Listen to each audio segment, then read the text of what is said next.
တို့တွေဘာလို့ချင်တာလဲမြတ်စွာဘုရားကတရားတွေလူတွေလိုချင်တာကိုသိတယ်လိုချင်တာကိုသိတော့လိုချင်ဆန္ဒဖြစ်ပေါ်နေကြတာ၄မျိုးရှိတယ်အချင်းချုပ်လိုက်နော်ဟိုဒီဟာတွေအကုန်ဒီထဲမှာဝင်ဒီထဲမှာတော့ဟိုစရင်နေတော့မခွဲဘူးသမထဖြစ်ချင်တာတို့ဝန်ကြီးဖြစ်ချင်တာတို့ဒါတွေမပါဘူးအဲ့ဒါတွေလည်းဒီထဲမှာအကုန်ပါပဲအဲ့တော့လူတွေရဲ့ဆန္ဒဘာဖြစ်ချင်တထေးကြီးဖြစ်ချင်တယ်ဘာဖြစ်ချင်တယ်အဲ့ဒီဆန္ဒတွေအလုံးခြုံငုံပြီးတော့ပြောလိုက်တာနံပါတ်1ကဘာလို့ဆိုရင်လောကမှာတဲ့ဒီအခြေအနေ၄ရပ်ဟာတကယ်ကိုလူကြိုက်တဲ့အခြေအနေ၄ရပ်ဖြစ်ပါတယ်လူဘဝရလာသို့တော်လူတိုင်းရလာဆိုမရဘူးတဲ့လူတိုင်းမရလို့ထုံလဘရခဲ့တဲ့အရာဖြစ်တယ်လို့အဲ့ဒီ၄ရပ်ကဘာလို့ဆိုရင်နံပါတ်1ကဘောဂမေဥပ္ပဇန္တုသာဓမေနာကိုကျင့်တရားမပြည့်စီးပွားဥစ္စာတိုးတက်မှုဘာလုံးလိုက်ကိုစီးပွားဥစ္စာအဆင်ပြေလို့စီးပွားဥစ္စာတွေတိုးတက်လာတယ်နော်စီးပွားဥစ္စာတွေတိုးတက်လာတယ်ငွေကြေးတဏှာတွေပြည့်စုံလာတယ်အဲ့ဒီဘဝမှာစောင့်ဝတ်နေရဖူလုံတဲ့အနေအထားတစ်ခုကိုလူတိုင်းဟာလိုချင်တယ်အလုံးငွေကြေးတဏှာပြည့်ပြည့်စုံစုံနဲ့နေချင်တယ်ဒါလူရဲ့ပထမဆုံးဆန္ဒပဲဖြစ်တယ်ပေါ့နော်အဲ့ဒီဆန္ဒကိုယ့်ကိုရှိမရှိစဉ်းစားကြည့်ပေါ့တရားနိလန်ကြတဲ့စီးပွားဥစ္စာတိုးတက်မှုလူတိုင်းဟာလိုချင်တယ်ဒါနံပါတ်1ဒါဖြင့်လိုချင်ဆန္ဒနောက်တစ်ခုပါရှိသေးလဲလို့ဆိုစီးပွားဥစ္စာတိုးတက်ပြီးတဲ့နောက်မှာဘာလိုချင်တုံးဆိုယသောမေအာခိစတုသာညာတိဟိသာဥပိ္ပဇာယိမြတ်စွာဘုရားသုံးတဲ့စကားလုံးကစီးပွားဥစ္စာတိုးတက်ပြီးတဲ့နောက်မှာခုံတရင်နဲ့အချမ်းရခုံတရင်ကိုလိုချင်ကြပြန်တယ်လူတွေဘာသာချမ်းသာပြီးခုံတရင်မရှိဘူးဆိုလည်းမရဘူးဒါကြောင့်မို့ခုံသိက္ခာနဲ့ခုံတရင်နဲ့ယာတုစည်းစိမ်ဥစ္စာရှိပြီးတဲ့နောက်မှာခုံတရင်နဲ့အချမ်းရကြော်စောမှုလိုချင်လာကြအတိုင်းနဲ့အဝိုင်းနဲ့လူဘဝမှာနေခြင်းနဲ့အဲ့ဒီဟာဒုတိယဆန္ဒဖြစ်လာတယ်အဲ့ဒီဒုတိယဆန္ဒပြည့်ပြီဆိုတဲ့အခါမှာတတိယလိုအပ်ချက်ကဘာလို့ဆိုအလုံးကပတ်စံလည်းရှိတယ်ဂုဏ်သတင်းလည်းကြီးမားတယ်ဆိုပြီးဘာလို့ခြင်းတော့ဆိုအဲ့ဒါအသက်ရှည်ခြင်းပြန်တယ်နော်ဘယ်သူမှမသိခြင်းဘူးအခြေအနေကောင်းလေးမှာလူတိုင်းစိရန်ဇီဝမိဒီကပါယုံမာလေးမိစီဝဥစ္စာတွေပြည့်စုံပြီးတော့ဂုဏ်သတင်းကြီးမားတဲ့ဘဝမှာအသက်ရှည်ကြာနေခြင်းနဲ့ဆိုတဲ့ဆန္ဒလူတွေရဲ့ဆန္ဒပဲအဲ့တော့အခုပြောရတဲ့ပတ်စံလဲချမ်းသာတယ်ပတ်စံလဲချမ်းသာတယ်ဂုဏ်သတင်းလဲကြီးမားတယ်အသက်လဲရှည်တယ်ဆိုရင်ဒါလူဘဝအကောင်းတွေဟာစုံသလောက်ဖြစ်နေပြီလေစုံသလောက်ဖြစ်နေနောက်ဆုံးလူဘဝရဲ့လူသားတွေရဲ့လိုအပ်ချက်နောက်ဆုံးလိုအပ်ချက်ဒီဘဝအနေနဲ့ပြည့်စုံပြီအသက်ရှည်ပြီးတဲ့နောက်မှာဘာမှနောက်ထပ်သိမရှိတော့ဘာဖြစ်လို့တော့ဆိုရင်စီဝါဥစ္စာလည်းပြည့်စုံတယ်ဂုဏ်သတင်းလည်းကြီးတယ်သက်လည်းရှည်တယ်သူ့ဘဝမှာပြည့်စုံတယ်ဘာလိုချင်မြန်တော့ဆိုရင်မနေရလို့သိရတဲ့အခါမှာကောင်းရသူဒီပုံရောက်ချင်တယ်ဒါနောက်ဆုံးလိုအပ်ချက်ပဲစဉ်းစားလာပြီလေအသက်အရွယ်ကြီးလာပြီသိရမှာပဲသိပြီးရင်စဉ်းစားလာတဲ့အခါသိပြီးရင်ဆင်းရဲတဲ့ဘဝဘယ်သူမှမရောက်ချင်ဘူးလူပြေရောက်မယ်နတ်ပြေရောက်မယ်ချမ်းသာတဲ့ဘဝမျှော်လင့်တယ်ဒါလူရဲ့နောက်ဆုံးမျှော်လင့်ချက်လို့ခေါ်တယ်အဲ့ဒီဟာပြည့်စုံတဲ့လူဘဝပဲနော်ဒီဘဝမှာစီးပွားဥစ္စာလည်းပြည့်စုံတယ်ဂုဏ်သတင်းလည်းကျွယ်ဝတယ်အသက်လည်းရှည်တယ်သေတော့လေကောင်းရသူတိဘုံရောက်သွားတယ်ဆိုလုံလောက်ပြီလေပြည့်စုံတဲ့ဘဝဖြစ်သွားပြီပြည့်စုံတဲ့ဘဝဒီဘဝမှာလည်းပြည့်စုံတဲ့နောက်ဘဝလည်းကောင်းတယ်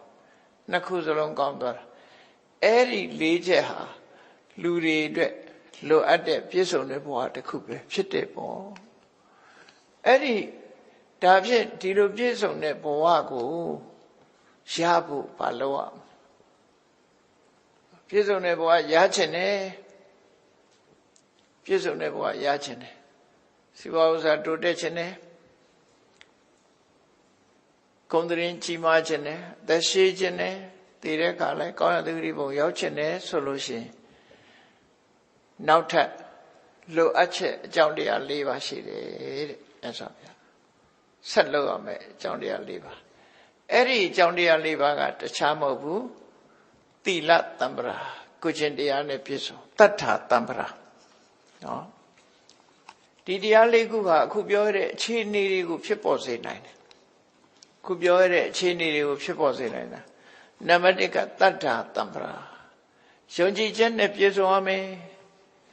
ယုံကြည်ချက်နဲ့ပြည့်စုံရမယ်ဆိုယုံကြည်ချက်ဆိုတာဘာလဲလို့မြတ်စွာဘုရားကိုယ်တိုင်အဓိပ္ပာယ်ဖွင့်ဆိုထားတာမြတ်စွာဘုရားရဲ့အသိဉာဏ်ကို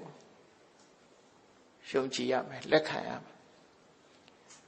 မြတ်စွာဘုရားရဲ့အသိဉာဏ်ကိုအသိမှတ်ပြုလက်ခံမှဘုရားဟောတဲ့တရားကိုလက်ခံမှာပေါ့မြတ်စွာဘုရားဟာချွင်းချက်မရှိအရာခသိကိုသိတဲ့အသိဉာဏ်ပိုင်ရှင်ဖြစ်တယ်ဒီလိုအသိဉာဏ်ကြီးတဲ့ပုဂ္ဂိုလ်တယောက်ရဲ့ဆုံးမဩဝါဒစကားဟာဘယ်တော့မှအမှားမရှိဘူးဟောလက်ခံတယ်ချွင်းချက်မရှိလက်ခံအသိဉာဏ်ကိုယုံကြည်ပြီဆိုလို့ရှိရင်ချွင်းချက်မထားတော့ပဲနဲ့သူပြောတဲ့စကားကိုလိုက်နာမှာပဲဒါသိချာဥပမာတစ်ခုစဉ်းစားကြည့်ကိုယောဂဝေဒနာဖြစ်လာပြီဆိုလို့ရှိရင်အသိပညာထက်မြက်လို့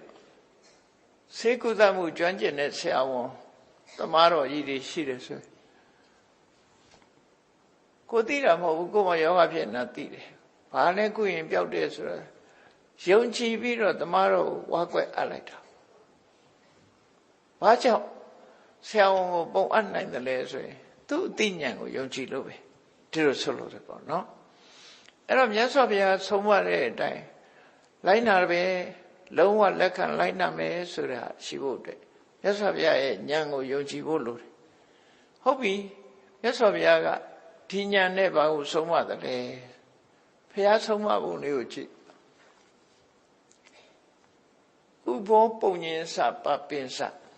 ယမစ္စောခုရုတိဣဒာလူဘဝရောက်လာတဲ့အချိန်မှာတဲ့လူဟာကောင်းတာလည်းလုပ်တယ်မကောင်းတာလည်းလုပ်တယ်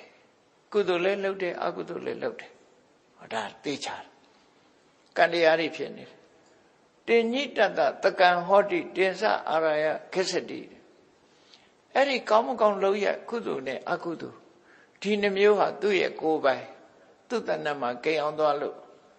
နောက်ဘဝသွားတဲ့အခါမှာလည်းဒီကုသိုလ်ကံအကုသိုလ်ကံသာလေသူနဲ့အတူပါသွားမှာဖြစ်တယ်ကံတရား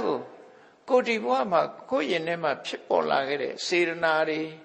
ကိုယ့်ရင်ထဲမှာဖြစ်ပေါ်လာတဲ့ကောင်းတဲ့စိတ်နေသဘောထားတွေမကောင်းတဲ့စိတ်နေသဘောထားတွေဒါတွေကကိုယ်တဏ္ဍမှာစုပြီးတော့စွမ်းအားတစ်ခုအနေနဲ့ဖြစ်တာသစ်ပင်တစ်ပင်မှာကြည့်လိုက်သစ်ပင်တစ်ပင်မှာမျိုးစေ့ရဲ့ဒီအသီးရဲ့အစိတ်ထဲမှာအပင်ပေါက်နိုင်တဲ့တတ္တိတွေသွားစုတယ်နော်အစိတ်လေးထဲမှာသွားစုတာအဲ့ဒီအစိတ်လေးကဒီလိုအပင်ကြီးတစ်ခုဖြစ်စေနိုင်တယ်ဟာလေအဲ့ဒါလိုပဲလူတွေနေ့စဉ်လောက်ရတွေဟာသွားပြီးတော့စုနေတယ်မျိုးစေ့လေးတွေဖြစ်လာတယ်ကောင်းတာလို့ရင်ကောင်းတဲ့အစိတ်တွေမကောင်းတာလို့ရင်မကောင်းတဲ့မျိုးစေ့တွေချင်းကြရဲ့အပင်ပေါက်မဲ့ဟာတွေစုမိပြီးသားဖြစ်သွားတယ်လို့အဲ့တော့မြတ်စွာဘုရားကဆုံးမတယ်ဒါကကံရဲ့သဘောတရားကိုပြောလိုက်တာကောင်းတာလည်းလုပ်တယ်မကောင်းတာလည်းလုပ်တယ်အဲ့ကောင်းမကောင်းတွေဟာကိုယ်နဲ့သာသက်ဆိုင်တယ်နောက်ဘဝသွားရင်မင်းတာပါသွားလိမ့်မယ်ဒီဘဝလှုပ်တာဘယ်သူပဲဖြစ်ဖြစ်ယုံသည်ဖြစ်စေမယုံသည်ဖြစ်စေဒါဒီတိုင်းပဲသွားမယ်ကမ္မနိယမသဘောရအဲ့တော့မြတ်စွာဘုရားကဘာဆုံးမတော့ဆိုရင်အတ္တနေစေပိယံစညာနန္နံပပေနတန်ယုစေမင်းကိုတန်မိုးထားတဲ့မြတ်နိုးတဲ့ဆိုရင်မကောင်းတဲ့အကုသိုလ်တွေနဲ့မင်းဘယ်တော့မှမင်းရင်တဲ့နှလုံးထဲမှာမဖြစ်စေနဲ့ဒါပြောတာနော်မကောင်းတဲ့စိတ်နေသဘောထားတွေမမွေးနဲ့လောကလူတွေကအိတ်တာတို့မစ္စရိယတို့ဆိုတာလေအလွန်ပေါ်တယ်နော် jealousy ဖြစ်တယ်ကိုယ်ရဲ့သားသွားရင်မနာလို့ဖြစ်တယ်ကိုယ်ပစ္စည်းမှာနှမျောတယ်တွေ့တာတယ်ဆိုတဲ့စိတ်တွေဖြစ်တယ်လောဘဖြစ်တယ်ဒေါသဖြစ်တယ်မှန်မသိတဲ့မောဟတွေဖြစ်တယ်အဲ့ဒီပုံမှာလူတွေဟာကိုယ်မိတ်ဆွေပမာရှင်ထဲမှာဖြစ်တဲ့သဘာဝတရားတွေကိုပဲ ကြေးကြေးနက်နက်ကြီးလက်ခံနေတယ်လို့ပဲ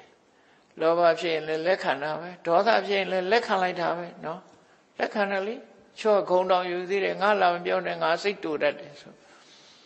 ဒေါသကိုချီးမွမ်းစကားတော့ပြောလိုက်သေးတယ်အကိုယ့်ရင်ထဲမှာရှိတဲ့ဒေါသဟာကိုယ့်ရင်သူလို့မသိဘူးလေကိုယ့်ရင်ထဲမှာကိုယ့်ရင်ထဲရှိနေတဲ့ဒေါသကိုသူက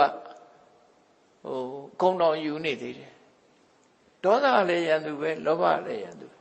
ကိုယ်ကိုပဲဆွဲချမှာလောဘဒေါသဆိုဒီကိလေသာတွေကပဲဆွဲချမှာပဲလေဒါကြောင့်ကိုယ့်ကိုမျက်နှိုးတယ်တန်မိုးထားတယ်အောက်တန်းမရောက်စေခြင်းမှုဆိုရင်နတ်နံပါပေနတ်တန်ရုပ်စီမကောင်းတဲ့လောဘဒေါသမောဟစတဲ့အကုသိုလ်အယုတ်တရားတွေနဲ့မင်းဘယ်တော့မှမင်းစိတ်ထဲမှာမတွဲမိမပေါင်းမိစေနဲ့ဘာကြောင့်လို့မြတ်စွာဘုရားရှင်းပြတယ်နာဣတံသူလဘဟောတိဒုက္ခဒုက္ခတကာရိနာမင်းမကောင်းတာလုပ်ပြီးချမ်းသာဒုက္ခရတယ်ဆိုတာမဖြစ်နိုင်ဘူးချမ်းသာဒုက္ခဆိုတာအလွယ်တကူနဲ့မရဘူးလူတွေကလိုချင်တာချမ်းသာလေလက်ခံတာကမကောင်းတာစိတ်နေစိတ်ထားကစပြီးတော့မမွန်မြတ်ဘူးအဲ့တော့လက်ခံထားတာကယုံညံ့တဲ့စိတ်နေသဘောတရားလိုချင်တာကဒုက္ခလုံးဝဆန့်ကျင်နေတယ်မြတ်စွာဘုရားမရနိုင်ဘူးတဲ့အဲ့ဒါကိုယ်ကိုမျက်နှိုးတယ်ဆိုလို့ရှိရင်မကောင်းတာတွေမကောင်းတဲ့စိတ်နေသဘောထားတွေမထားနဲ့ဒါဖြင့်ဘာလို့ရမှာတော့တတမကရိယကလျာဏနိစယံတံပရာဟိကံဒါကြောင့်မို့အခုဘဝလည်းအကျိုးရှိတယ်နောက်ဘဝလည်းအကျိုးရှိမယ်ဆိုတဲ့ကုသိုလ်တရားကိုကြိုးစားအထောက်ပါကောင်းတာတွေလုပ်ပါလုပ်ဖို့ကြိုးစားပါဘာဖြစ်လို့ကောင်းတာလုပ်ခိုင်းလဲပုံညာနိပရလောကသမိပဋိဋ္ဌာဟောတိပါနေကုသိုလ်ကောင်းမှုတွေဆိုတာနောက်ဘဝမှာအားထားရဖြစ်ပါတယ်ဒီဘဝတော့အားမထားရဘူးလားဆိုအားထားတယ်ဒီဘဝမှာအားထားစရာတွေကများလို့မြတ်စွာဘုရားဒီဘဝအားထားရတယ်လို့မဟုတ်ဘူးနောက်ဘဝကျတော့အရေးကြီးတယ်ဘာလို့ဒီဘဝမှာအားထားစရာတွေများနေဆိုသားသမီးတွေဆိုရင်အမေရှိတယ်ဖေးရှိတယ်ပစ္စည်းဥစ္စာရှိတယ်ကိုရှာထားတဲ့ပစ္စည်းတွေရှိတယ်အားထားစရာမိဘတွေဆိုလည်းအားကိုးစရာသားသမီးတွေရှိတယ်ကိုရှာထားတဲ့ပစ္စည်းတွေရှိတယ်ဒီဘဝမှာမိတ်ဆွေတွေရှိတယ်အားထားစရာတွေပြည့်တမလွန်ဘဝသွားပြီဆိုရင်ကိုသားလည်းကိုနဲ့အတူမပါဘူးကိုသမီးလည်းကိုနဲ့အတူမပါဘူးကိုရှာထားတဲ့ငွေချေးတပြားတစ်ချက်မှကိုနဲ့အတူမပါဘူးမတရာတရာနဲ့ကရုကလေးထည့်ပေးလိုက်တာတော့ဇာတရားနှိုက်ယူမှာကိုကလည်းကရုအခါထိုက်เสียသိပ်မရှိတော့ပါဘူးစက်ကူထည့်လဲစုပ်သွားမှာအဲ့တော့ကိုနဲ့ကိုမှအားကိုးစရာပါရှိဘာမှမရှိဘူးလက်ချီဖလားသွားလက်ချီဖလားပဲဘာမှမရှိဘူးကိုဝတ်ထားတဲ့ဝတ်တောင်ကောင်းရင်ချွတ်ယူလိုက်အောင်ကိုမြင်တာမယူတာတကယ်ယူတယ်တချို့ကြတချို့ကဒီခုသွင်းပြီးတော့တင်းညိုတဲ့ဟာတွေဆိုရင်မနေ့ကခုကပေါက်တယ်ခုပေါက်နေတတ်တယ်အဲ့ဘာလို့ထားတော့ဆိုချွတ်ယူထားအဝတ်လေးကောင်းရင်တော့ချွတ်ယူတာအဲ့တော့ကိုနဲ့ပါသွားနိုင်တာတခုမှမရှိဘူးအဲ့ဒါကြောင့်မို့နောင်ဘဝသွားဖို့အတွက်အားကိုးရမှာကုသိုလ်ပဲဖြစ်တယ်ပုံညာနိပရလောကသမိပရလောကသမိနောင်ဘဝနောင်လောကမှာပုံညာနိကုသိုလ်ကောင်းမှုတွေဟာပဋိဋ္ဌာဟောတိပဏိနံသရဝါတို့အတွက်အားကိုးအားထားရဖြစ်ပါတယ်လို့ဟောမြတ်စွာဘုရားကဒါဘုရားရဲ့အဆုံးအမပဲကံနဲ့ပတ်သက်တယ်မြတ်စွာဘုရားကိုအသိဉာဏ်ကိုယုံကြည်သဖြင့်ဟောဒီမြတ်စွာဘုရားရဲ့အဆုံးအမလေးကိုလည်းလက်ခံတာလေပေါ့ကုသိုလ်ကံရှိတယ်အကုသိုလ်ကံရှိတယ်အားတို့နေစဉ်နဲ့မြကုသိုလ်လည်းဖြစ်တယ်အကုသိုလ်လည်းဖြစ်နေတယ်အဲ့တော့ကိုယ့်ကိုချစ်မြတ်နိုးတယ်ဆိုရင်အကုသိုလ်တွေရှောင်ဖို့လိုတယ်ကောင်းကျိုးချမ်းသာရဖို့ဆိုရင်ကုသိုလ်တွေလုပ်ဖို့လိုတယ်ဆိုတဲ့အသိရလာတယ်ဒါကြောင့်မို့တတ္ထတံပရာတရားတရားနဲ့ပြည့်စုံမှုလူတွေယုံကြည်ချက်နဲ့ပြည့်စုံဘုရားဘာသာဝင်ဆိုရင်မြတ်စွာဘုရားရဲ့ဆုံးမမြတ်စွာဘုရားရဲ့အသိဉာဏ်ကိုယုံကြည်လက်ခံတယ်ယုံကြည်လက်ခံပြီးတော့ကံကံရဲ့အကျိုးကိုယုံကြည်လက်ခံတယ်ကောင်းတာလုပ်ရင်ကောင်းတာဖြစ်တယ်မကောင်းတာလုပ်ရင်မကောင်းတာဖြစ်တယ်ဆိုကံတရားနဲ့ကံတရားရဲ့အကျိုးလက်ခံလာအဲ့ဒါတတ္ထတံပရာလို့ခေါ်တယ်ကံကံရဲ့အကျိုးယုံကြည်သူနဲ့မယုံကြည်သူဘာကွာလဲစဉ်းစားကြည့်ကံကံရဲ့အကျိုးကိုမယုံကြည်ဘူးဆိုတဲ့လူကဘယ်လိုမယုံတာတော့ဆိုကောင်းတာလုပ်လဲကောင်းတာမဖြစ်ပါဘူးမကောင်းတာတွေလုပ်ပြီးကြီးပွားနေတဲ့လူတွေရှိတယ်ဒါလောက်သူတွေ့လိမ့်မယ်ကောင်းတာလုပ်ပြီးတော့ဒုက္ခရောက်နေတဲ့လူတွေလည်းရှိတာပဲအဲ့တော့ကံကံရဲ့အကျိုးဆိုတာမရှိပါဘူးလို့ ညင်းပယ်တဲ့ဘဝရောက်သွားနော်ညင်းပယ်တဲ့ဘဝရောက်သွားအဲ့တော့သူလှုပ်ချင်လှုပ်တာအဲ့ဒါနှစ်ခုလက်မခံဘူးဆိုရဲသူလှုပ်ချင်ဒါပြင်သူလှုပ်ချင်တာကအကောင်လားလို့ဆိုဘယ်ဟုတ်မလဲလူတွေကအဆိုးနဲ့အကောင်မှာအဆိုးပဲပြောတာပဲလေလူရဲ့သဘာဝအကောင်တော့လှုပ်မှာမဟုတ်ဘူးအဆိုးပဲလှုပ်မှာအဲ့ဒါကြောင့်မို့လို့ကံရဲ့အကျိုးကိုယုံကြည်တယ်ဆိုတဲ့အခါမှာဒီယုံကြည်ချက်အခိုင်အမာရှိတဲ့ပုဂ္ဂိုလ်ကြတော့ရသော်ဘုရားကဟောထားတယ်မကောင်းတာလုပ်ရင်မကောင်းကျိုးတွေခံရမယ်ကောင်းတာလုံးဝကောင်းကျိုးခံစံစားရတယ်ဆိုတာဟောတာငါဟာမကောင်းကျိုးတွေရလာမှကြောက်ရတယ်ကောင်းကျိုးတွေရဖို့ငါကြိုးစားရမယ်အဲ့တော့ငါမကောင်းတာရှောင်မှကောင်းတာတွေလုံးမှဆိုအတွေးဝင်လာအဲ့ဒီအတွေးဝင်လာခြင်းဟာလူတော်လူကောင်းဖြစ်ခြင်းအကြောင်းတစ်ခုပဲမကောင်းတာတွေရှောင်မှုအတွက်လမ်းခင်းပေးလိုက်တာဒါကြောင့်မို့ကံရဲ့အကျိုးယုံကြည်မှလူတော်လူကောင်းဖြစ်တယ်ကံရဲ့အကျိုးလက်မခံဘူးဆိုရင်လူကောင်းတော့မဖြစ်နိုင်ဘူးနော်လူကောင်းတော့မဖြစ်နိုင်ဘူးအေးဒါကြောင့်မို့တတ္ထတံ္ပရာတရားတရားနဲ့ပြည့်စုံယုံကြည်ချက်မှန်ကန်လာပြီဆိုရင်ဘာတွေနဲ့ပြည့်စုံအောင်မလို့ဆိုရင်သီလတံ္ပရာကိုချင်းသီလနဲ့ပြည့်စုံသီလဆိုတဲ့အဓိပ္ပာယ်ကဘာလဲသီလဆိုတာဟာ discipline ပဲကိုယ့်ကိုစိတ်ကန့်ချက်နဲ့နေစိတ်ကန့်ချက်လေးတွေထားတယ်အဲစိတ်ကန့်ချက်ကခုနကစောင့်တည်သွားတဲ့၅ပါးသီလအဓိကစိတ်ကန့်ချက်ကဘာလို့ဆိုသူများကိုတတ်ခြင်းမှရှောင်ပါမယ်သူများဥစ္စာခိုးယူခြင်းမှရှောင်ပါမယ်သူတော်ဘာသားမယားပြစ်မှားခြင်းမှသူများသိက္ခာကြအောင်လှုပ်ထားခြင်းမှရှောင်ပါလိန်ဒီပြောကြပြီတစ်ဖက်သားဒီဒုက္ခရောက်သွားတဲ့လိန်ဒီပြောကြမှုမျိုးကရှောင်ပါမယ်ငွေစေဝါရှောင်ပါမယ်ဆိုဒါဟာဒီရှောင်ကျင်မှု900ကိုချင်းသီလပဲဖြစ်တယ်ရှောင်ကျင်မှုဟာအရေးကြီးတယ်စိတ်ကန့်ချက်ထားလိုက်ပြီးတော့ဒါကိုတော့မကျူးလွန်မဖောက်ဖြစ်ဘူးလုံးကြုံအောင်ငါဆောင်ထိမ့်မယ်လို့သီလတံ္ပရာဒီကိုချင်းသီလနဲ့ပြည့်စုံသွားပြီဆိုရင်လူဟာအမှားမလုပ်တော့အဲ့ဒီမှာဒီလိုကိုချင်းသီလပြည့်စုံဖို့အတွက်အရေးကြီးတဲ့စိတ်နေသဘောထားနှစ်ခုရှိတယ်အဲ့ဒါဟိရိနဲ့ဥတ္တပလို့ခေါ်တယ်ဟိရိဥတ္တပဟိရိဆိုတာမကောင်းမှုကရှက်တယ်ဥတ္တပဆိုတာမကောင်းမှုကိုကြောက်တယ်ရှက်တယ်ကြောက်တယ်ဆိုတဲ့စကားဟာမြန်မာလူသားပြန်ပြီးတော့ပြောရတာအဓိပ္ပာယ်နားလည်အောင်ပြောမယ်ဆိုရှက်တယ်ဆိုတဲ့အဓိပ္ပာယ်ဟာကိုယ်သိက္ခာကိုထိန်းတာဟောကိုယ်သိက္ခာကိုထိန်းတာကိုတန်မိုးထားတယ်ငါတို့လူကဒါမျိုးမလုပ်ဘူးအောက်တန်းကြတယ်အကုသိုလ်လိုမျိုးငါမလုပ်ဘူးကိုသိက္ခာရှိနေတယ် human dignity ဆိုတာသိက္ခာရှိနေဟိရိဥတ္တပဆိုတာကိုယ့်ရဲ့ပတ်ဝန်းကျင်ကိုလေးစားတယ်အဲ့တော့ခုခေတ်တော့အဲ့လိုမဟုတ်တော့ဘူး I don't care ဆိုဘယ်သူမှဂရုမစိုက်ဘူးဆိုတယ်ဂရုမစိုက်ခြင်းကိုတော့အနုပညာဆိုပြီးတော့အဲ့ဒါဟိရိဥတ္တပကွယ်ပခြင်းအကြောင်းတရားကွယ်ပအောင်လုပ်နေတဲ့သဘောတရားပဲလောကမှာဂရုမစိုက်ဘူးဆိုတာမရှိသင့်ဘူးဂရုစိုက်ရမှာဖြစ်တယ်အလုံးဂရုစိုက်နော်ကိုယ်သိက္ခာကိုလည်းကိုဂရုစိုက်ရမယ်ပတ်ဝန်းကျင်ကိုလည်းဂရုစိုက်ရမယ်ဒီလိုဆိုလို့ဂရုစိုက်တယ်ဆိုတဲ့အဓိပ္ပာယ်ကလေးစားတယ်တန်ဖိုးထားတယ်ဒီလိုဆိုလိုတာနော်ကိုချင်းတရားကိုတန်ဖိုးမထားဘူးပတ်ဝန်းကျင်ကိုတန်ဖိုးမထားဘူးဆိုတဲ့လူတရားဟာလူတော်လူကောင်းမဖြစ်ဘူးလေ I don't care ဆိုလှုပ်ချင်တာလှုပ်တာလေရှက်မရှိအကြောင်းမရှိဆိုတာအဲ့ဒါကောင်းတဲ့ဆိုမိတ်မဟုတ်ဘူးဆိုမိတ်မဟုတ်ဘူးအခုအမေရိကန်နိုင်ငံကဒေါ်နယ်ထရန့်ရဲ့ဇနီးရတောင်မှသူ့အင်ကြီးနောက်ကျောမှာ I don't care လှုပ်ထားသေးတယ်နော်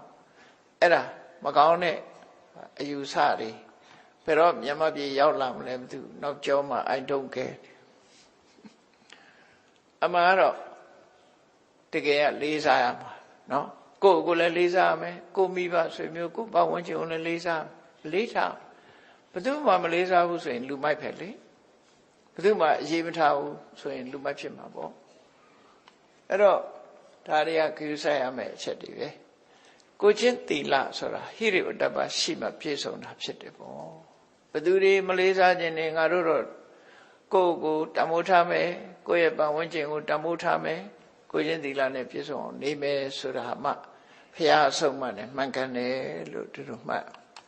ဟောနောက်တစ်ခုကတော့ဘာလို့ရမလဲစာခတမ္မရာကိုချင်းသီလနဲ့ပြည့်စုံပြီးတဲ့နောက်မှာသူကဆွတ်လွတ်မှုရှိရဒုဆိုတာလောကမှာကိုတယောက်တည်းဖြစ်လာတာမဟုတ်ကို့မှာအတိုင်းဝိုင်းနေရှိတယ်အတိုင်းဝိုင်းရှိတာကိုတယောက်တည်းသုံးမယ်ဆိုတဲ့ selfish ကိုချင်းစာတရားကင်းမဲ့ပြီးကိုချိုးကိုရှာရတဲ့ဘဝမျိုးဟာတန်ဖိုးမရှိတဲ့ဘဝတကယ်တိရစ္ဆာန်နေဆို selfish ပဲလေကိုယ့်အတွက်သာကိုစဉ်းစားမယ်ပတ်ဝန်းကျင်အတွက်မစဉ်းစားအဲ့တော့စာကားဆိုတာကိုယ့်အတွက်တင်ကိုစဉ်းစားတာမဟုတ်ဘူးအလုံးအတွက်မိသားစုဘဝမှာနေမယ်ဆိုလို့ရှိရင်အိမ်မှာ9ယောက်ရှိတယ်9ယောက်လုံးအတွက်စဉ်းစားတယ်ငါတယောက်တည်းစားမယ်ဘယ်တော့မှမလုပ်နော်မစ္စရိယအားကောင်းလာတဲ့အခါကျမိသားစုထဲမှာတော့ဒါငါအတွက်မထိနဲ့ဆိုပြီးတော့ကတ်သက်ချုပ်ချယ်မှုတွေဖြစ်လာတတ်တယ်နော်ဒါငါဟာဆိုပြီးတော့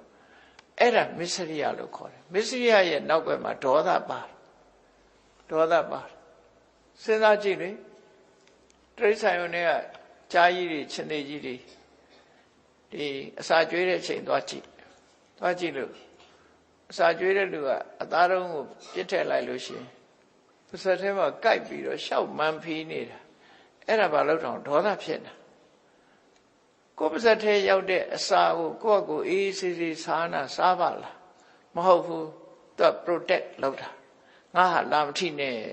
မစ္စရိယဆုတ်ကိုက်မှုရဲ့သဘောတရားလူတွေမှာလည်းအဲ့တိုင်ပဲမစ္စရိယနောက်ကဒေါသလိုက်တာဒါမို့မစ္စရိယဆိုတဲ့စေတသိက်ကအဘိဓမ္မာသင်တဲ့ပုဂ္ဂိုလ်တွေသိတယ်ဒေါသမှုစိတ်နဲ့ရှင်ပြီးတော့ဖြစ်တယ်ဒေါသစိတ်နဲ့ရှင်တာလောဘနဲ့မရှင်ဘူးအဲ့ဒါကြောင့်မို့ဒီမစ္စရိယတရားကို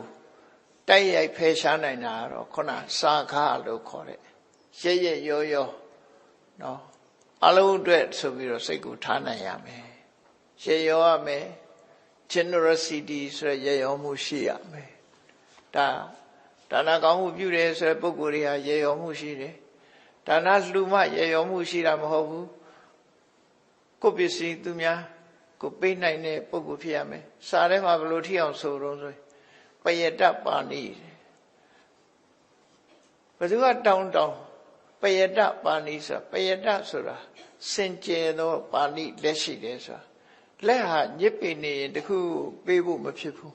ဒါမို့လက်လေးဟာစင်ကြယ်နေတယ်စင်ကြယ်နေတဲ့အဓိပ္ပာယ်ကရော့အင့်လို့ပေးဖို့ရသူ့မှာဝန်မလေးဘူးကိုယ်ပစ္စည်းသူများပေးဖို့ဝန်မလေးဘူးဆိုတဲ့အဓိပ္ပာယ်ပြောတာရက်ဆက်တဲ့လူကိုတော့လောဟိတပါဠိသွေးစွန်းသောလက်ရှိသူလို့စာထဲမှာအဲ့လိုသုံး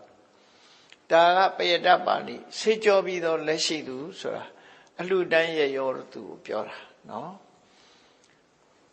အဲ့လိုဖြစ်ရမယ်လူဘဝရောက်လာလို့ရှိရင်ကိုတယောက်တည်းသုံးမယ်ဆိုစိတ်မျိုးမထားပဲနဲ့ရေရောတယ်ပေးကမ်းတယ်လှူဒန်းတယ်ဆိုစိတ်ဓာတ်ရှိရမယ်တဲ့ဒါတတ္တိယပြည့်စုံရမယ်အချက်စတုထပြည့်စုံရမယ်အချက်ကတော့ဘာလို့ဆိုရင်ပညာတမ္ပရာဒါတော့အရေးကြီးဆုံးပဲပညာဆိုတာစဉ်းစားဆင်ခြင်တတ်တဲ့သဘာဝတရားတစ်ခုပဲဘာတွေစဉ်းစားဆင်ခြင်ရမှာတော့လို့ဆိုရင်ကြီးလှုပ်တဲ့နာနဲ့မလှုပ်တဲ့နာဒီနှစ်ခုစဉ်းစားဆင်ခြင်လူဘဝရလာပြီဆိုတဲ့အခါမှာဒီလှုပ်ဟာလှုပ်တဲ့နဲ့လှုပ်လားမလှုပ်တဲ့နဲ့လှုပ်လားဒါနှစ်ခုသိဖို့အသိအရေးကြီးတယ်နော်အဲ့ဒါသိဖို့အလွန်အရေးကြီးတယ်မလှုပ်တဲ့နဲ့အလုပ်လှုပ်တဲ့နဲ့အလုပ်မလှုပ်တဲ့နဲ့အလုပ်ကိုလှုပ်တဲ့နဲ့လို့သွားထင်ရင်လှုပ်တဲ့နာကြတော့မလှုပ်တဲ့မှုလို့ထင်တယ်ထင်ရုံနဲ့မဟုတ်ဘူးမလှုပ်တဲ့နာကိုလှုပ်တယ်လှုပ်တဲ့နာကြတော့မလှုပ်ဘူးဆိုရင်ယတာသဒုက္ခသဒန္တတိကုံတရင်လဲညှိုးကြသွားတယ်ချမ်းသာဒုက္ခလဲရောပါသွားတယ်ဒီလိုပဲပြောတဲ့နာပြောသွားရင်ဝိုင်းဟာခံမှာပေါ့နော်မလှုပ်တဲ့နာလှုပ်ရင်လဲအပြောခံမှာပဲလှုပ်တဲ့နာမလှုပ်ဘဲနေလို့ရှိရင်လဲအပြောခံရတာအပြောခံရတာတဲ့တကယ်ကလှုပ်တဲ့နာမလှုပ်တဲ့နာကိုမသိခြင်းဟာဘဝမှာပျက်စီးဆုံးရှုံးခြင်းအကြောင်းတစ်ခုဖြစ်တယ်ဒါကြောင့်မို့ပညာတမ္ပရာပညာနဲ့ပြည့်စုံအောင်လုပ်ရမယ်အဲ့ဒီပညာဟာလှုပ်တဲ့နာနဲ့မလှုပ်တဲ့နာကိုသိတဲ့ပညာမျိုးပဲဖြစ်တယ်ဒုဘဝမှာအရေးကြီးဆုံးပဲအလုံးပေါင်းလိုက်တဲ့အခါတတ္တတမ္ပရာသီလတမ္ပရာစာကတမ္ပရာပညာတမ္ပရာ သရတရားနဲ့ပြည့်စုံခြင်းသီလနဲ့ပြည့်စုံခြင်းစာကနဲ့ပြည့်စုံခြင်းအသိပညာနဲ့ပြည့်စုံခြင်းဆိုတဲ့ဒီပြည့်စုံမှု၄ရပ်ဟာခုနပြောတဲ့ပြည့်စုံတဲ့လူဘဝကိုရရှိစေနိုင်တဲ့အကြောင်းတရား၄မျိုးပဲဖြစ်တယ်။မြတ်စွာဘုရားအကြောင်းနဲ့အကျိုးဒီလိုခေါ်တာနော်။ဟိတနဲ့ဒုက္ခလို့ပြောအောင်။ဟိတဆိုတာအကြောင်းတရားဒုက္ခဆိုတာအကျိုးတရား။ဟိတလုံးမှဒုက္ခဆိုတာရတယ်။ဒုက္ခကိုတိုက်ရိုက်မရနိုင်ဘူး။အချိန်ကြီးကောင်းအောင်ဖန်တီးမှုပဲအဓိကကြတယ်ပေါ့။အဲ့တော့လူဘဝမှာပြည့်စုံမှုအတွက်သီလတတ္တသီလသုဒ္ဓဆာတတ္တသီလစာကပညာဆိုတဲ့ဒီကောင်းမြတ်တဲ့အတွင်းအခြေအနေကောင်း၄မျိုးနဲ့ပြည့်စုံပြီဆိုရင်လူဘဝမှာရခဲ့ပါတယ်ဆိုတဲ့စိစေဥစ္စာကြွယ်ဝချမ်းသာမှုဂုဏ်သတင်းကြီးမားမှုအသက်ရှည်ပြီးတော့ဘဝမှာချမ်းချမ်းသာသာနေရမှုသိတဲ့အခါမှာကောင်းအတူဒီဘုံရောက်ဖို့ဆိုတဲ့ဒီအခြေအနေ၄ရပ်ကိုဖြစ်ပေါ်စေနိုင်တာဖြစ်တယ်။တော့ပြည့်စုံသောလူဘဝကိုဒီလိုဖြစ်စေနိုင်တယ်။ဟုတ်ပြီဒီ၄ခုနဲ့ပြည့်စုံသောလူဘဝဖြစ်လာပြီ။ကိုရှာဖွေထားတဲ့ပစ္စည်းဥစ္စာတွေဘာလုပ်မလဲ။ဘယ်လိုအသုံးချမလဲ။မြတ်စွာဘုရားပစ္စည်းဥစ္စာဆိုတာစုဆောင်းထားဖို့ကြီးမဟုတ်ဘူး။အသုံးချဖို့ဖြစ်တယ်ပေါ့။အဲ့ဒါကိုစနစ်တကျတန်ဖိုးရှိရှိဘယ်လိုအသုံးချမလဲအသုံးချပုံအသုံးချနည်းကိုလည်းမြတ်စွာဘုရား၄နည်းဟောထားတာရှိတယ်ဒီသုတ်တံမှာပဲတခါလေဟုတ်ပြီရှာလို့ဖွေလို့တရားသဖြင့်ပစ္စည်းဥစ္စာတွေရရှိတာရှာကြတဲ့ကမတရားတဲ့နည်းနဲ့တော့မရှာနဲ့တရားတဲ့နည်းနဲ့ရှိတရားတဲ့နည်းဆိုတာဒုစရိုက်လုပ်ငန်းမပါဘဲနဲ့ကိုချင်းတရားမပြတ်ရှာတဲ့ပစ္စည်းကိုဆိုလိုတယ်နော်ဓမ္မိကေဟိဓမ္မလတ္တိဟိကိုချင်းသိက္ခာအဲ့တစ်လို့ဆိုရယ်ကိုချင်းတရားမပြတ်စေရမပြတ်တဲ့နီးနဲ့ရလာတဲ့ပစ္စည်းဥစ္စာတွေကိုလူဘဝမှာရထားတဲ့ပစ္စည်းဥစ္စာတွေကိုအသုံးချပါဘယ်လိုနီးနဲ့အသုံးချမလဲဆိုလှုပ်တင်လှုပ်ထိုက်တဲ့အချက်၄မျိုးပြည့်စုံသောလူဘဝမှာလောက်ကင်ဆောင်ရရမယ့်အချက်၄မျိုးပစ္စည်းဥစ္စာကိုအသုံးချရမယ့်နီး၄ရပ်ကိုမြတ်စွာဘုရားဟောထားတယ်နံပါတ်1ကဘာတော့ပစ္စည်းဥစ္စာရထားလို့ရှိရင်တဲ့ပြည့်ပြည့်စုံစုံရှာထားပြီးနံပါတ်1ကိုချမ်းသာအောင်နေမိဘတွေကိုချမ်းသာအောင်ထားတဲ့ကိုမိသားစုကိုချမ်းသာအောင်ထားမိတ်ဆွေသင်္ကားတွေကိုတတ်နိုင်သမျှထောက်ပံ့ဒီ၄ချက်ဒါကပထမအစုတယ်ဒီလိုအသုံးချလိုက်တဲ့ပစ္စည်းဟာတန်မိုးရှိရှိအသုံးချကုံတော့ကုံမှာပဲကိုအသုံးပြုတာဒါမှန်ကန်တဲ့နိလန်းနဲ့အသုံးပြုတယ်လို့ခေါ်တယ်နံပါတ်1ကိုချမ်းသာအောင်နေမယ်မိဘတွေကိုချမ်းသာအောင်ထားမယ်မိမိရဲ့မိသားစုတွေကိုချမ်းသာအောင်ထားမယ်မိတ်ဆွေသင်္ကားတွေကိုကုညီထောက်ပံ့မယ်ဒါဟာနံပါတ်1အသုံးချတဲ့တစ်ခုပဲနံပါတ်2ကျတော့ဘာဖြစ်လဲရှားထားတဲ့ပစ္စည်းဥစ္စာတွေနဲ့ကိုယ့်ဘဝကိုအကာအကွယ်လုပ်မယ်နော်အခက်အခဲတွေကြုံတဲ့အခါမှာကာကွယ်ရမယ်ပစ္စည်းဥစ္စာဆိုတာဟာအခက်ခဲ၅မျိုးနဲ့ကြုံတတ်တယ်အဲ့ဒါကိုယန္တမျိုး၅ပါးလို့ခေါ်တာပဲနော်ခက်ခဲ၅ရက်နဲ့ကြုံတတ်တယ်ရှမ်းကုန်မှာဆိုရင်မင်္ဂလာဈေးကြီးဘယ်နှခါရှိလဲမီးလောင်တာနော်အခက်ခဲတွေနဲ့ကြုံတတ်တယ်အဲ့တော့ကြည့်လေရှည်ဖြတ်လို့လဲပစ္စည်းဥစ္စာပြတ်သွားနိုင်တယ်မီးလောင်လို့လည်းပြတ်သွားနိုင်တယ်ဒီမင်းဆိုးရာဇာတွေသိမ့်လို့လည်းပါသွားနိုင်တယ်တခိုးရမြလူယူသွားလို့လည်းပါနိုင်တယ်ဘယ်သူမှမလူဘူးဆိုရင်ကိုမွေးထားတဲ့သားဆိုးသမီးဆိုးအမွေကမလိမ်မိုးမလိမ်မာအမွေကသားသမီးတွေဖြုံလို့လည်းကုန်သွားမယ်အဲ့ချလို့ရှိရင်ကို့မှာအခက်ခဲတစုံတရာဥပမာမီးလောင်မယ်ရေမျောတဲ့ထက်ပါသွားမယ်ဆိုရင်ကို့မှာအကြက်ရိုက်သွားတယ်ရှင်ရပစ္စည်းတွေကုန်ဒုက္ခတွေရောက်အဲ့ဒါမှာကို့မှာပစ္စည်းကိုဒီအချိန်ကြလို့ရှိရင်ဒါနဲ့ကာကွယ်ရမယ်လို့ဆိုလို့ပစ္စည်းနဲ့ပဲကာကွယ်ရမယ်လို့ပြောတယ်ကို့မှာစုဆောင်းရှာဖွေထားတဲ့ပစ္စည်းကိုသုံးချပြီးအေးမီးလောင်သွားရင်လည်းပြန်ထုထောင်နိုင်တယ်ရေထဲပါသွားရင်လည်းပြန်ထုထောင်နိုင်မင်းတို့ရသားတွေသိမ့်သွားရင်လည်းပဲပြန်ထုထောင်နိုင်ရ ကိုယ့်ကိုပြန်ပြီးတော့ထူထောင်တော့စီးပွားဥစ္စာပြန်ပြီးထူထောင်နိုင်တဲ့အတိုင်းအတာတစ်ခုအရာရှိနေရမယ်ဆိုလိုတာကဘေးရန်အန္တရာယ်ကြုံလို့ပစ္စည်းဥစ္စာတွေကုန်သွားပြီဆိုရင်အဲ့ဒါတွေအတွက်အန္တရာယ်လွတ်အောင်ပစ္စည်းနဲ့အသုံးချပြီးတော့ရှောင်လွှဲနိုင်ရမယ်လို့သူတို့ပြောတာနော်ရှောင်လွှဲနိုင်ရမယ်နှမျောပြီးမသုံးမဲနေလို့ရှိရင်ဒါတွေကအကုန်သွားပြန်ရောဒါကဒုတိယစနစ်တရားအသုံးပြုတာတတိယကြတော့ဘာလို့ဆိုရင်လောကလူတွေမှာဝတ္တရားဆောင်ရွက်ဖို့ဆိုတာရှိတယ်ကိုရထားတဲ့ပစ္စည်းဥစ္စာကိုကိုယ်သာသုံးဖို့မဟုတ်ဘူးဝတ္တရားဆောင်ရွက်ရမယ့်ဟာတွေရှိတယ်လူတယောက်ရှာထားတဲ့ပစ္စည်းတွေကနံပါတ်1ကဆွေတွေမျိုးတွေကိုကိုယ့်ဆွေမျိုးတွေကဒီဆင်းရဲနွမ်းပါမှုအကူကြီးလိုနေလို့ရှိရင်ကူညီရမယ်ဒါကိုညာတိပလိလို့ခေါ်တယ်နော်ပလိဆိုတာသူတို့ပေးကမ်းတာညာတိပလိကိုယ့်ပစ္စည်းကိုသုံးချပြီးဆွေတွေမျိုးတွေကိုကူညီတယ်နောက်တစ်ခုကလူတွေမှာဧည့်သည်တောင်းတယ်ဆိုတာရှိတယ်လေကိုယ်ကလည်းသူများဧည့်သည်လှုပ်ဖူးကောင်းလှုပ်ဖူးတယ်ကိုယ်လည်းဧည့်သည်တို့ဘာလို့ရှိတယ်အဲ့ဒါလို့ဧည့်သည်တွေလာလို့ရှိရင်ထိုက်တဲ့အတိုင်းအတာတစ်ခုနဲ့အဝတ်ကြေပြုံးစွာလုပ်ရမယ် hospitality ဆိုတဲ့ဟာ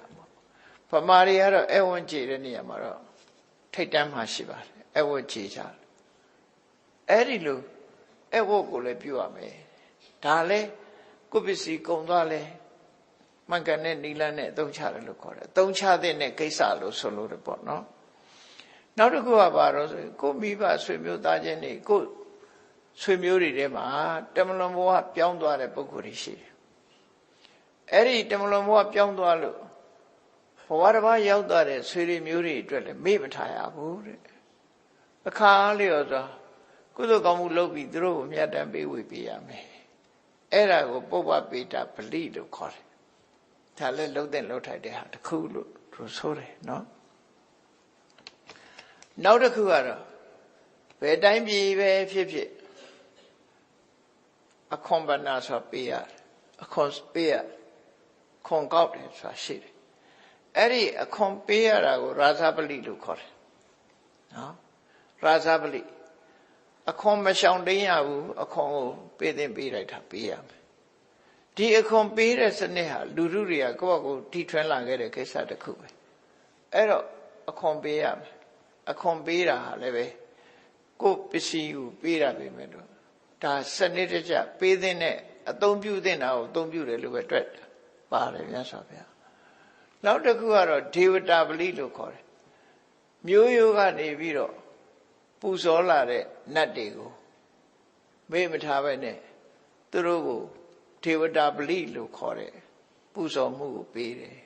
မြတ်စွာဘုရားနတ်ကိုမပူဇော်ရဘူးလို့မဟောဘူးနတ်ကိုကိုးဝဲတာနဲ့ပူဇော်တာနဲ့တခြားစီရောထွေးပြီးတော့မပြောချနဲ့ပေါ့နော်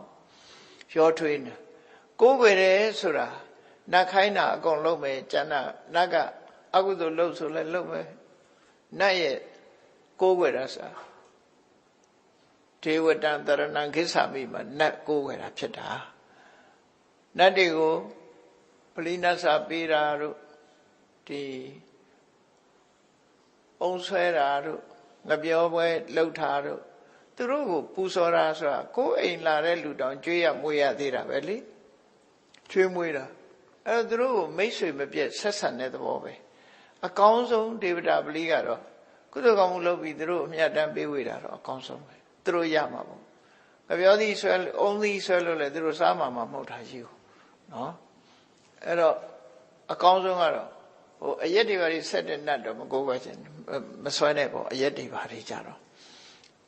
ကြက်တွေပါတွေတတ်ပြီးလှုပ်တာတော့မလှုပ်နဲ့ပေါ့အာဟုဆိုဖြစ်မဲ့လှုပ်ဆိုမလှုပ်အောင်ဒါဘယ်နတ်ကပါကြိုက်မကြိုက်အဲ့တော့ကိုကမိဘရိုးရာပူဇော်နေကြဟာအပြစ်ကင်းတဲ့ဟာဆိုလို့ရှိရင်မိတ်မပြတ်ဆွေမပြတ်လှုပ်တာမြတ်စွာဘုရားကိုယ်တိုင်ကဒီသုတ်တံမှာဟောထားဒေဝတာပလိရှိရတယ်တော့တပည့်တော်အုံးလည်းမဆွဲဘူးငပြောလည်းမဆွဲဘူးဆိုရင်လှုပ်တဲ့လှုပ်ထိုက်တာဘာလို့ဆိုကိုယ့်အိမ်မှာနေတဲ့ကိုဘာလို့ရမလဲဆိုလို့ရှိရင်ဖ ရာပူဇော်ပြီးတော့အမြတ်တမ်းပေးဝေမယ်မေတ္တာပို့မယ်ဒါကတော့အကောင်းဆုံးပဲဒါလည်းပြစ်ထားတာမဟုတ်မမြင်အပ်တဲ့အရာတွေကများစွာရှိတယ်လေများစွာရှိတော့သူတို့နဲ့တော့ရံမဖြစ်နဲ့ပေါ့ရံသွားဖြစ်ရင်ကတော့တိရစ္ဆာန်နဲ့ရံဖြစ်တောင်ကိုယ်ဒုက္ခပေးမှာပဲအိန္ဒဏီချင်းနဲ့ရံဖြစ်လဲကိုယ်ဒုက္ခပေးမှာပဲအဲ့တော့ဘယ်သူနဲ့မှရံမဖြစ်တယ်မိတ်ဆွေဖြစ်အောင်နေရမယ်လို့ဆိုလို့အဲ့ဒါထေဝတာပလီလို့ပြောတာဟိုနတ်ပွဲတွေသွားပြီးဟိုဘုံနဲ့တိကတာမျိုးပြောတာမဟုတ်ဘူးနော်ပြောတာမဟုတ်ဘူးကိုယ်အိမ်မှာငကောပူဇော်နေကြဆိုပူဇော်အမျှဝေနေကြဆိုမှုဝေးအဲ့ဒါလို့လှုပ်တဲ့လှုပ်ထိုက်တာကိုလှုပ်လို့ဆိုလို့ဒါမှမြတ်စွာဘုရားကိုယ်တိုင်ကိုယတမိပရိသေကပိတိဝါတံပဏိတဇာတိယောနေရာအစ်ကိုနေတော့မယ်ဆိုလို့ရှိရင်တဲ့သီလဝန္တိထဘောဇိတဝတင်ညတိဗြဟ္မစာလေကိုချင်းသီလနဲ့ပြည့်စုံတဲ့ပုဂ္ဂိုလ်တွေကိုပင့်ပြီးတော့ဒါနကောင်းမှုလုပ်ပါတဲ့လုပ်ပြီးရင်ယာတထဒေဝတာအာတုံတာတန်တက်ခိနမာတိတိအဲ့ဒီအိမ်သစ်နေရာသစ်မှာနတ်တွေဆိုတာရှိနေတတ်တယ်တဲ့သူတို့ကိုမျှဝေလိုက်ပါတဲ့အမျှဝေရင်အကျိုးကဘာတော့ဆိုမာပုစိတာနံပုစယန္တိမာနိတာနံမာနိတာမာနိယန္တိနာကိုသူတို့ကိုပူဇော်ရင်သူတို့ကလည်းကိုပြန်ပူဇော်တယ်ဒေဝတာနုကံပိတောပောသောတရာဘတ္တရာနိပတ္တိနတ်တွေကကိုယ့်ပေါ်မှာလိုလားလားဆောင်းလျှောက်ပြီးဆိုရင်အဲ့ဒီပုဂ္ဂိုလ်ဟာကောင်းတာတွေနဲ့ကြီးပဲကြုံရတယ်လို့ဒီလိုဟောတာဗျာနော်ဒီလိုဟောတာအဲကြောင့်ဘယ်ကိစ္စပဲဖြစ်ဖြစ်အစွမ်းမရောက်စေရဘူးအမှန်သိဖို့လိုအပ်တယ်ပေါ့အမှန်သိဖို့လိုအပ်တယ်ကိုးကွယ်တာနဲ့ပူဇော်တာနဲ့တခြားစီပဲကိုယ်အိမ်လာတဲ့လူကိုကော်ဖီလေးတိုက်ဒါကိုးကွယ်တာမှမဟုတ်တာကျွေးတာလေ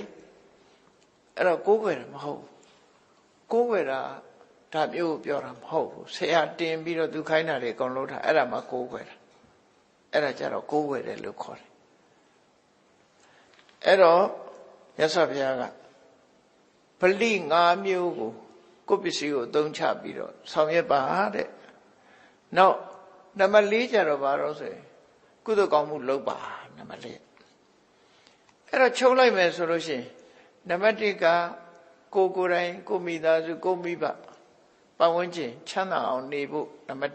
1နံပါတ် 2ကအန္တရာယ်ရှိရင်ဒီပစ္စည်းနဲ့အကာအကွယ်လုပ်ဖို့ဘလောက်ကုန်ကိုအန္တရာယ်လုပ်ဖို့အတွက်ကြိုးစား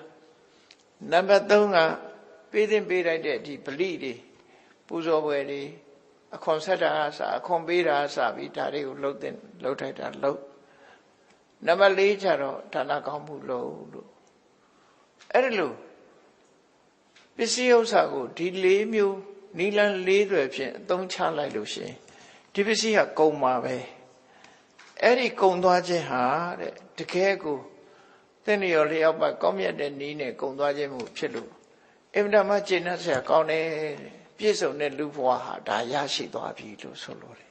ကိုရှာထားတဲ့ပစ္စည်းကိုလည်းစနစ်တကျအသုံးပြုလိုက်တယ်နော်စနစ်တကျအသုံးပြုတယ်ကိုလိုချင်တဲ့ဟာတွေလည်းရတယ်အကြောင်းတရားတွေနဲ့ပြည့်စုံတယ်ဒါကြောင့်မို့ပြည့်စုံတဲ့ဘဝကိုရလို့မြတ်စွာဘုရားကအဲ့ဒါကိုယတထံဘောကံပုံစေယပဏိတောကရမဝတ္တအသိဉာဏ်ရှိတဲ့ပုဂ္ဂိုလ်တယောက်ကိုယ်အိမ်မှာကိုနေတယ်လို့ဆိုတဲ့အခါမှာသူမျောလင်းချက်တွေဟာပြည့်ပြည့်ဝဖြစ်လာသောမေအထောနုပ္ပတောကတံအနနုတ္တပိယကိုအမှားလုပ်တာတခုမှမရှိဘူးလှုပ်တဲ့လှုပ်ထက်တာတွေအကုန်လှုပ်ပြီးပြီကျင့်တတ်เสียလှုပ်တဲ့လှုပ်ထက်တာတွေလှုပ်တယ်အဲ့ဒါတွေလှုပ်လို့ကျင့်တတ်เสียဖြစ်ပြီဧတံအနုတ္တရံမစ္ဆောအရိယဓမ္မေထိတောနရောကိုဘဝကိုပြန်ကြည့်လိုက်လို့ကျင့်တတ်အားရเสียအနေထားမျိုးရှိပြီ5 ပါးသီလဆိုတဲ့မြင့်မြတ်တဲ့ကိုချင်းတရားပေါ်မှာတည်နေတဲ့ဒီလူသားတရားဟာဣဒေဝနံပတံတန္တိပစ္စတကေပမောရတိတဲ့ဒီဘဝမှာလဲလူတော်လူကောင်းတရားအဖြစ်အများရဲ့ချစ်ကျူးမှုကိုခံရပြီးတမလွန်ဘဝရောက်တော့လေနတ်ပြည်မှာချမ်းသာသာနဲ့ချမ်းသာဒုက္ခကိုခံစားရမှာဖြစ်တယ်လို့ဒီလိုအကျိုးတရားကိုမြတ်စွာဘုရားတိုက်ရိုက်ဟောပြောထားတာဖြစ်